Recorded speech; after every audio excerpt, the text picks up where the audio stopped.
മഹാനായ അബ്ദുല്ലാഹിബിൻ മുബാറക് അദ്ദേഹം പറയുന്ന ഒരു സംഭവം, കുൻതു ബി മക്ക ഫഅസാബഹും കഹ്തുൻ. അദ്ദേഹം മക്കയിൽ കഴിയുന്ന കാലം അതിശക്തമായ വരൾച്ച അനുഭവിക്കുകയാണ്. വെള്ളം ലഭിക്കാനില്ല, കൃഷി നശിക്കുന്നു, കന്നുകാലികൾ ചത്തൊടുങ്ങുന്നു, ജനങ്ങളെല്ലാം ആശങ്കയിലാണ്. ഫഖറജു ഇലൽ മസ്ജിദിൽ ഹറാം യസ്തസ്ഖൂൻ. അങ്ങനെ ആളുകളെല്ലാം മസ്ജിദുൽ ഹറമിലേക്ക് ഒരുമിച്ച് കൂടുന്നു.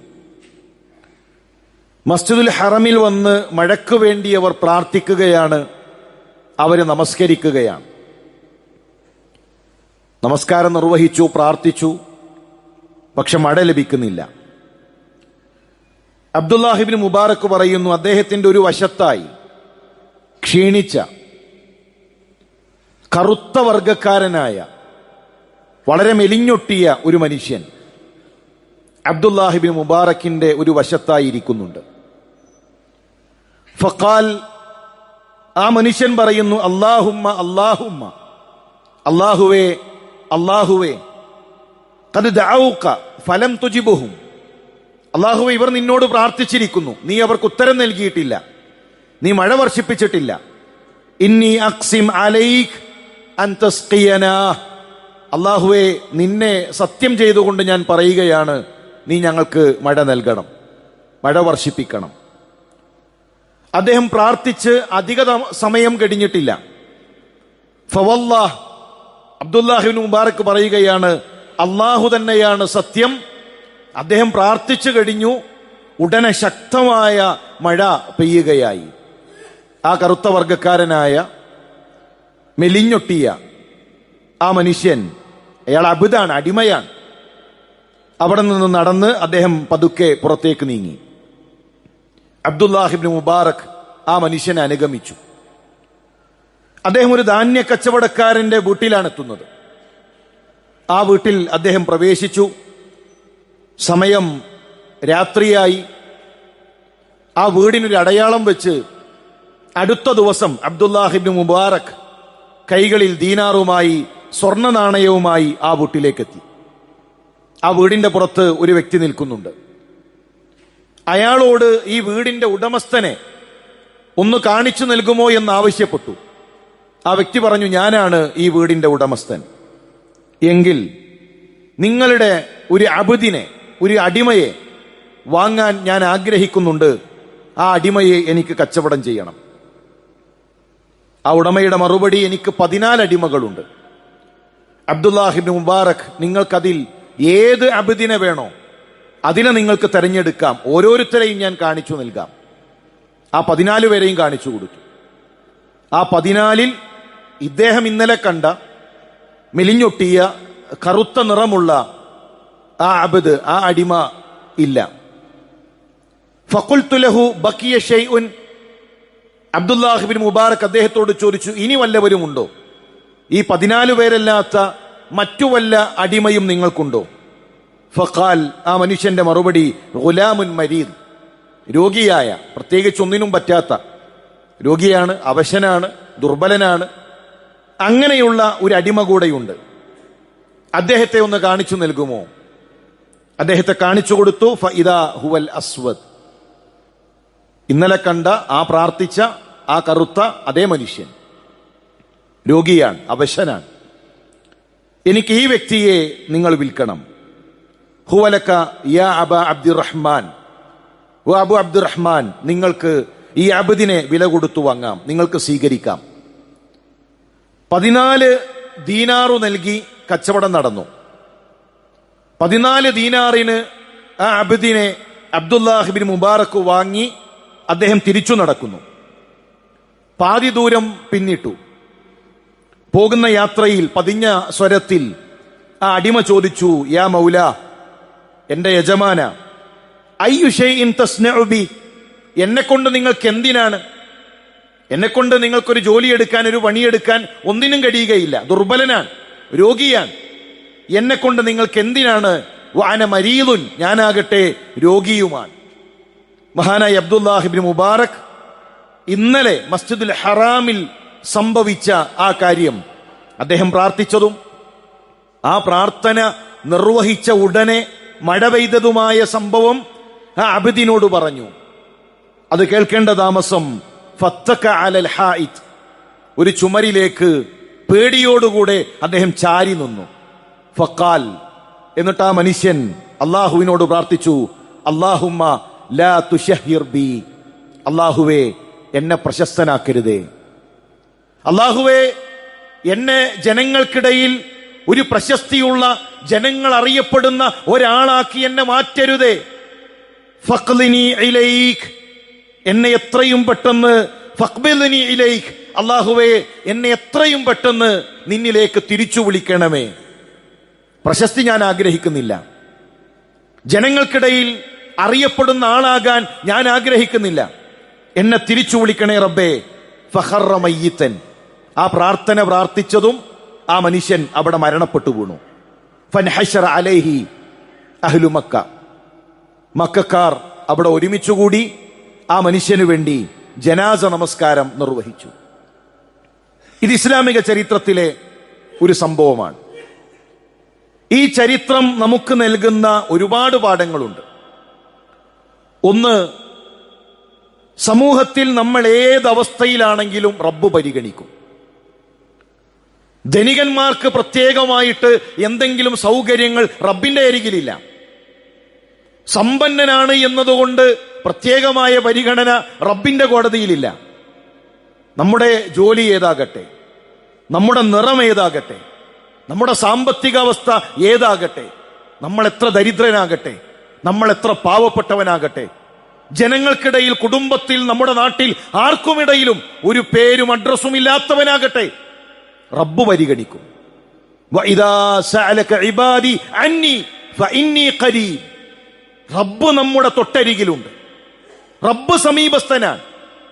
ജനങ്ങൾക്ക് വിലയില്ല എന്നതുകൊണ്ട് റബ്ബ് വില നൽകാതിരിക്കുകയില്ല, ജനങ്ങൾക്കിടയിൽ സ്ഥാനമില്ല എന്നതുകൊണ്ട് റബ്ബ് സ്ഥാനം നൽകാതിരിക്കുകയില്ല. റബ്ബിന്റെ അരികിൽ നമ്മൾ ഏതവസ്ഥയിലാണെങ്കിലും ആ റബ്ബ് നമ്മളെ പരിഗണിക്കും. രണ്ട്, ആ റബ്ബ് നമ്മുടെ പ്രാർത്ഥനയ്ക്ക് ഉത്തരം നൽകും. റബ്ബ് നമ്മുടെ പ്രാർത്ഥനയ്ക്ക് ഉത്തരം നൽകും. നമ്മൾ ആരാകട്ടെ, നമ്മുടെ പ്രാർത്ഥനയ്ക്ക് റബ്ബ് ഉത്തരം നൽകും. ഉജീബു ദഅവത ദാഇ ഇദാ ദആനി, അടിമ എന്നോട് പ്രാർത്ഥിച്ചാൽ ആ അടിമക്ക് ഞാൻ ഉത്തരം നൽകും. പ്രാർത്ഥിക്കാൻ ഉസ്താദ് വേണമെന്നില്ല, പ്രാർത്ഥിക്കാൻ ഉസ്താദ് വേണമെന്നില്ല. മരിച്ചയിടത്ത് പ്രാർത്ഥിക്കുന്ന ഒരു ഉസ്താദാണ്. കല്യാണ വീട്ടിൽ ഉസ്താദ് പ്രാർത്ഥിച്ചാലേ പ്രാർത്ഥനയാകൂ. ഉസ്താദിന്റെ പ്രാർത്ഥനയേക്കാൾ റബ്ബിന്റെ അരികിൽ സാധാരണക്കാരനായ, ദുർബലനായ, ലഈഫായ ഒരു മനുഷ്യന്റെ പ്രാർത്ഥനയ്ക്ക് ഒരു പക്ഷേ സ്ഥാനമുണ്ടാകും. ഏത് അബദിനും ഏതടിമക്കും കൈകളുയർത്തി പ്രാർത്ഥിക്കാവുന്ന, ആ പ്രാർത്ഥിച്ചാൽ ഉത്തരം നൽകുന്ന റബ്ബാണ് നമ്മുടെ റബ്ബ്. ചോദിക്കാൻ നമുക്ക് സമയമുണ്ടാകണം. അങ്ങനെ ഏതെങ്കിലും ഹോജമാരുടെ, ശൈഖന്മാരുടെ പ്രാർത്ഥന മാത്രം കേൾക്കുന്ന റബ്ബല്ല. നമ്മൾ ചോദിച്ചാൽ നമ്മുടെ പ്രാർത്ഥനയ്ക്ക് റബ്ബ് ഉത്തരം നൽകും. മൂന്നാമത്തെ കാര്യം, റബ്ബ് നോക്കുന്നത് ഹൃദയത്തിലേക്കാണ്. വലാകിൻ യൻദുറു ഇലാ ഖുലൂബിക്കും വഅമാലിക്കും, നിങ്ങളുടെ ഹൃദയങ്ങളാണ് റബ്ബ് നോക്കുന്നത്. നിങ്ങളുടെ സാലറി എത്രേ റബ്ബിന്റെ വിഷയമല്ല. നിറം കറുത്തതോ വെളുത്തതോ റബ്ബ് പരിഗണിക്കുന്നതല്ല. തടിച്ചിട്ടാണോ മെലിഞ്ഞിട്ടാണോ, അതിസമ്പന്നനാണോ ദരിദ്രനാണോ, ഇതൊന്നും റബ്ബിന്റെ അരികിൽ പരിഗണനീയമല്ല. റബ്ബ് നോക്കുന്നത് ഹൃദയമാണ്. റബ്ബ് നോക്കുന്നത് നമ്മുടെ അമലുകളാണ്. ആ അമലിന്റെ അടിസ്ഥാനത്തിലാണ് റബ്ബ് നമ്മളെ പരിഗണിക്കുക. നാലാമത്തെ വിഷയം, പ്രശസ്തിയെ പേടിക്കണം. പ്രശസ്തി പലതും നശിപ്പിക്കും. നമ്മുടെ അമലുകളെ നശിപ്പിക്കും, നമ്മളെ നശിപ്പിക്കും. ഞാൻ അറിയപ്പെടാൻ, ഞാൻ പ്രശസ്തനാകാൻ, ഞാൻ ദീനിന്റെ ആളാണെന്ന് നാലാൾ അറിയാൻ നമ്മൾ ആഗ്രഹിക്കരുത്. പ്രശസ്തിയെ എപ്പോഴും നമ്മൾ പേടിക്കണം. രഹസ്യമാണ് മനോഹരമാകേണ്ടത്, പരസ്യമല്ല. പരസ്യത്തിലല്ല നമ്മൾ മനോഹരമാക്കേണ്ടത്. നമ്മുടെ രഹസ്യം പരസ്യത്തേക്കാൾ മനോഹരമാക്കി തീർക്കാൻ നമുക്ക് സാധിക്കേണ്ടതുണ്ട്. നമുക്ക് അള്ളാഹുവിന്റെ മുന്നിലാണ് സ്ഥാനം കിട്ടേണ്ടത്. ചില ആളുകൾ പറയും, ഞാൻ എന്തൊക്കെ പ്രവർത്തിച്ചിട്ടും എനിക്കിപ്പോഴൊരു സ്ഥാനമില്ല, എന്നെ ആരും പരിഗണിക്കുന്നില്ല. റബ്ബിന്റെ പരിഗണനയാണ് വേണ്ടത്, മനുഷ്യരുടെ പരിഗണനയല്ല, മനുഷ്യർക്കിടയിലുള്ള പ്രശസ്തിയല്ല. റബ്ബിന്റെ അരികിൽ സ്വീകാര്യതയുണ്ടാകണം, റബ്ബ് പരിഗണിക്കണം. റബ്ബിന്റെ കോടതിയിൽ അവിടെ നമുക്ക് സ്വീകാര്യതയുണ്ടാകണം. അതിനാഗ്രഹിക്കുകയും അതിനുവേണ്ടി ചോദിക്കുകയും ചെയ്യണം. അഞ്ചാമത്തെ കാര്യം, ഒരാളെയും നിസാരവൽക്കരിക്കരുത്. ഒരു മനുഷ്യനെയും നിസാരവൽക്കരിക്കരുത്. ഏതൊരാളെയും പരിഗണിക്കാൻ നമുക്ക് സാധിക്കണം. യാ അയ്യുഹന്നാസ്, മനുഷ്യരെ, ഇന്നാ ഖലഖനാകും മിൻ ദഖരിൻ വ ഉൻസ, ഒരാണിൽ നിന്നും പെണ്ണിൽ നിന്നുമാണ് നിങ്ങൾ. വജഅൽനാകും ശുഊബൻ വ കബായില ലിതആറഫു, തിരിച്ചറിയാനാണ് നിങ്ങളുടെ ഗോത്രം, നിങ്ങളുടെ വീട്ടുപേർ, നിങ്ങളുടെ തറവാട് പരസ്പരം തിരിച്ചറിയാൻ. അതല്ലാതെ ആ വീട്ടുപേരിന്, ആ തറവാടിന്, ആ ഗോത്രത്തിന് റബ്ബിന്റെ അരികിൽ ഒരു പ്രശസ്തിയുമില്ല. ഇന്ന അക്രമക്കും ഇൻദല്ലാഹി യത്ഖാകും, അള്ളാഹുവിന്റെ അരികിൽ തഖ്വ കൊണ്ടാണ് സ്ഥാനം. അതുകൊണ്ടൊരു മനുഷ്യനെയും, ഏത് തൊഴിലെടുക്കുന്നവനാകട്ടെ, ആദരിക്കണം. തൊഴിലാളിയാണോ, ആദരിക്കണം. ഞാൻ സാലറി കൊടുക്കുന്നവനാണ്, അതുകൊണ്ട് ഞാൻ പറയുന്നത് കേൾക്കാൻ വിധിക്കപ്പെട്ടവനാണ്, അതല്ല ദീൻ. ആ മനുഷ്യന്റെ പ്രാർത്ഥനയ്ക്കൊരു പക്ഷേ നമ്മുടെ പ്രാർത്ഥനയേക്കാൾ റബ്ബിന്റെ അരികിൽ സ്വീകാര്യതയുണ്ടാകും. ആ മനുഷ്യന് നമ്മളെക്കാൾ അള്ളാഹുവിന്റെ അരികിൽ സ്ഥാനമുണ്ടായിരിക്കും. ഏതൊരു മനുഷ്യനെയും പരിഗണിക്കാൻ, ഏതൊരു മനുഷ്യനെയും ആ രൂപത്തിൽ ബഹുമാനിക്കാൻ നമുക്ക് സാധിക്കണം. ചില ആളുകളുണ്ട്, പലപ്പോഴും ദീനി രംഗത്ത് പ്രവർത്തിച്ചു തുടങ്ങിയാൽ പിന്നെ എല്ലാവരെയും നിസ്സാരവൽക്കരിക്കലാണ്. അവർക്കൊന്നും ദീനില്ല, എന്റെ വേഷം കണ്ടില്ല, എന്റെ വേഷം ധരിച്ചതുപോലെ വേഷം ധരിച്ചാലേ ദീനാകുള്ളൂ. അവർക്ക് ഈമാനില്ല, അവർക്ക് തഖ്വയില്ല. ആരാണ് നമുക്ക് മറ്റുള്ളവരുടെ തഖ്വ അളക്കാൻ, മറ്റുള്ളവരുടെ ഈമാൻ അളക്കാൻ, മറ്റുള്ളവർക്ക് അള്ളാഹുവിന്റെ അരികിലുള്ള സ്വീകാര്യത അളക്കാൻ സ്ഥാനം നൽകിയത്? നമസ്കരിക്കുന്ന നമ്മുടെ നമസ്കാരം റബ്ബ് സ്വീകരിക്കുമെന്ന് ഉറപ്പുണ്ടോ? നമ്മുടെ പ്രവർത്തനങ്ങൾ റബ്ബ് സ്വീകരിക്കുമെന്ന് ഉറപ്പുണ്ടോ? ഒരു വിലയും കൽപ്പിക്കാത്ത മനുഷ്യർ, ഒരു സ്ഥാനവും നൽകാത്ത ചില ആളുകൾ, അവർക്ക് അല്ലാഹുവിന്റെ അരികിൽ വലിയ സ്ഥാനങ്ങൾ ഉണ്ടാകും. അതുകൊണ്ട് പ്രിയമുള്ളവരെ, ഏതൊരാളെയും സമ്പത്ത് നോക്കിയിട്ടല്ല സ്നേഹം, തറവാട് നോക്കിയിട്ടല്ല സ്നേഹം, മറ്റെന്തെങ്കിലും സൗകര്യങ്ങൾ നോക്കിയിട്ടല്ല സ്നേഹം. നമുക്ക് തഖ്വയുടെ അടിസ്ഥാനത്തിൽ പരസ്പരം സ്നേഹിക്കാൻ, പരസ്പരം പരിഗണിക്കാൻ സാധിക്കേണ്ടതുണ്ട്. പാവങ്ങളെ പ്രത്യേകിച്ചു പരിഗണിക്കണം. റസൂലുള്ളാഹി സ്വല്ലല്ലാഹു അലൈഹി വസല്ലമയുടെ പ്രിയപ്പെട്ട സ്വഹാബി ജുലൈബീബ് ഉന്തിയ പല്ലുകളാണ്, കുറിയ മനുഷ്യനാണ്, ഉയരം കുറവാണ്, കറുത്ത നിറമാണ്. ചരിത്രം വായിക്കുന്നിടത്ത് കാണാം, മഹാനായ സ്വഹാബിക്ക് നിറമില്ല, രൂപമില്ല, സ്വന്തമായി ഒരു രൂപം പോലും ഇല്ലാത്ത അത്രയും വികൃതമായ ശരീരം. റസൂലുള്ളാഹി സ്വല്ലല്ലാഹു അലൈഹി വസല്ലമ പരിഗണിച്ചത് നോക്കൂ. ഒരു സഹാബിയുടെ വീട്ടിൽ ചെന്ന് വിവാഹം അന്വേഷിക്കുന്നു. അദ്ദേഹത്തിന് സന്തോഷമായി. അള്ളാന്റെ റസൂലാണ് വിവാഹം അന്വേഷിക്കുന്നത്. ആർക്കാണ് നബിയെ? ജുലൈബീബ്. മുഖം പെട്ടെന്ന് ഒന്ന് വാടിപ്പോയി. കാരണം ആ മനുഷ്യന് വേണ്ടിയിട്ടോ, അത്ര വികൃതമായ രൂപമുള്ള ജുലൈബീബിന് വേണ്ടിയിട്ടാണോ വിവാഹം അന്വേഷണം? അതും എന്റെ മകളെ. ഒരു തുണിയുടെ പിറകിൽ നിന്നൊരു പെൺകുട്ടി വിളിച്ചു പറഞ്ഞു, ഉപ്പാ എനിക്കിഷ്ടമാണ്. അള്ളാഹുവിന്റെ റസൂൽ സല്ലല്ലാഹു അലൈഹി വസല്ലമയാണ് വിവാഹം അന്വേഷിച്ചത്, എനിക്കിഷ്ടമാണ്. കല്യാണം നടന്നു. 7ാമത്തെ ദിവസം അള്ളാഹുവിന്റെ മാർഗത്തിൽ രക്തസാക്ഷിയായി മഹാനായ സ്വഹാബി. യുദ്ധം കഴിഞ്ഞ് റസൂലുള്ളാഹി അന്വേഷിക്കുന്നത് എവിടെയാണ് ജുലൈബീബ്? അള്ളാഹുവിന്റെ റസൂലിന് അറിയേണ്ടത് അതിസമ്പന്നന്മാരെ കുറിച്ചല്ല, ആ കൂട്ടത്തിലുള്ള തറവാടികളെ കുറിച്ചല്ല, ആരും പരിഗണിക്കാതെ പോയ, ആരും അറിയാതെ പോയ സാധാരണക്കാരനായ ഒരു മനുഷ്യനെ കുറിച്ച്.